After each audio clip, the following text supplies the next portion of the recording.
Return of the gold standard as the world order unravels.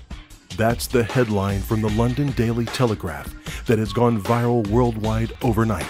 Instinctively, people the world over seem to know deep inside that the whole fiat money system is facing imminent collapse, and world currencies, including the US dollar, are about to come down like a house of cards.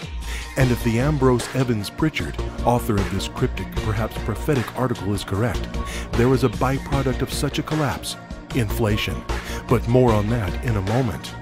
As Moody's prepares to downgrade the AAA rating of the United States over concerns of default, the unthinkable now becomes thinkable, and gold will likely continue to skyrocket with no end in sight. A world expert on gold and currencies is Craig R. Smith, chairman of Swiss America Trading Corporation, co-author of The Inflation Deception, an eye-opening book released in July 2011. Craig is quick to remind us that in late 2007, Ambrose Evans-Pritchard said, in today's terms, $850 gold would be equivalent to $2,000 an ounce, suggesting that the current 6-year bull market in precious metals may have much further to run. And today, Mr. Evans-Pritchard astutely wrote, as the twin pillars of international monetary system threaten to come tumbling down in unison, gold has reclaimed its ancient status as the anchor of stability. In The Inflation Deception, Craig R. Smith and co-author Lowell Ponte explore several variations on how to go about returning to a gold standard as a nation and as individual citizens before the new inflatocracy led by Fed Chairman Ben Bernanke and the Obama administration crash the dollar and further exacerbate today's debt threat. Recently, Mr. Bernanke told Congress that a new QE3 stimulus program is being prepared in the wings, which would crush T-bonds and the US dollar while boosting equities, gold, and inflation.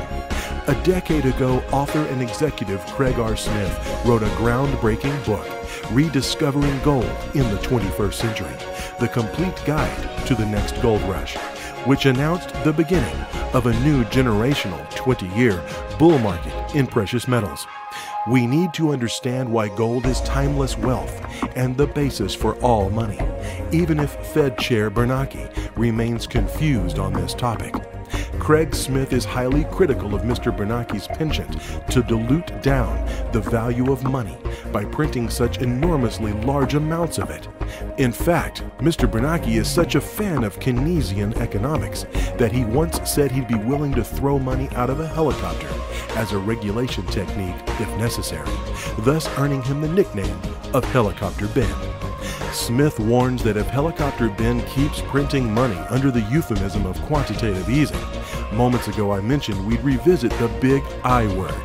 Smith is convinced that the next round of quantitative easing, also known as printing money, is likely to trigger inflation, perhaps runaway inflation, which is the premise and core of Craig's book, The Inflation Deception: 6 Ways Government Tricks Us and 7 Ways to Stop It.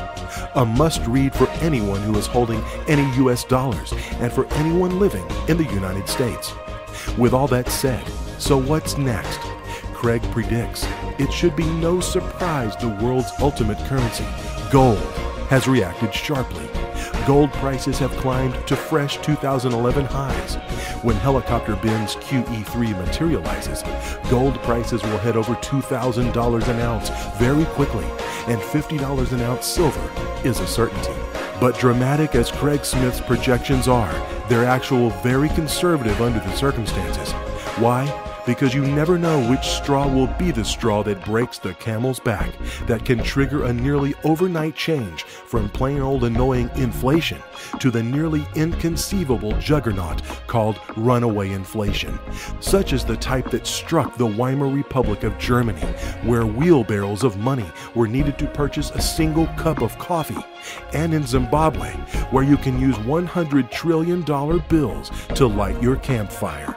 In closing, take a look at these bills and realize that the US dollar is not exempt for economic laws any more than human beings are subject to natural laws, such as the law of gravity, that brought many people to their deaths. During the Great Depression of the 30s, people lost everything, jumping out of buildings to their demise. Don't wait until it's too late. Read The Inflation Deception to see how to protect your assets, yourself, and your loved ones from the ravages of inflation.